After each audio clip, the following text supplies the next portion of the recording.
Patron ben aşağıdakilerle Yavrum. عندي مالك شيء اه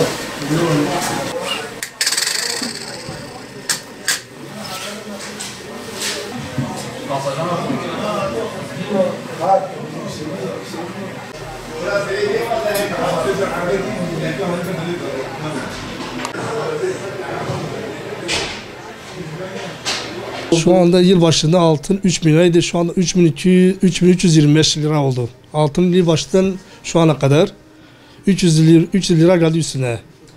Gram başına. En güvenli liman şu anda altındır. Sakın döviz almasınlar kimse. Altınlar güvenli, en iyi yatırım altındır. Çeyrek şu anda 5.475 lira. Yarım 10.900. 22 ayar altın bilezik 3090 lira. Günlük bayağı inişler, çok yükseliş var bugünlerde. En güvenli liman şu anda altındır. Altında şaşırmasın kimse. Şu anda bozuyor, çok şey bozuyor ama pişman olacak herkes.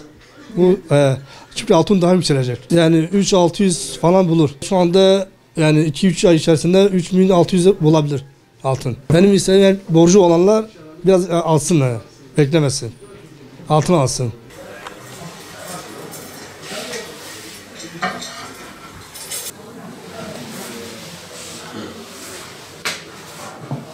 Yılbaşından bu yana yani bir 320 lira bandında bir yükseliş bekledik. Yani bekliyorduk dahi bu yükselişi. Yani şu an yükseliş devam ediyor. Hani bir günlük dünden beri bir 100 lira gelmiş üstüne. Hani şu an yükseliyor. Yani bir gerileme bekliyoruz doğrusu. Yani kısa bir gerileme. Hani ondan sonra yine de hani her ay rapor kırarak çıkacak tabii. Tabii ki de koruyor. Yani şu an uzun vadeye bakarsan dahi yani mesela geçen yıla göre bakıyoruz, bir yıllık bazında bakıyorsun, yani çok şeye göre yine değer kazandırmış. Tabii ki de ya sevindiriyor. Yani nereden bakarsanız 1 yıla yakındır %70 bir değer kazanmış. 2000 liradan 3300 liraya gelmiş. Yani döviz, yani biz bakıyoruz mesela geçen sene altının kilosu 60 bin, 56 bin dolar bazındaydı. Şu an 90 bin dolar bazına çıkmış. Yani daima dövize göre de 2 kat değer kazandırıyor, 3 kat değer kazandırıyor. Yani mesela döviz ülkenin herhangi bir ülkenin bir para birimidir.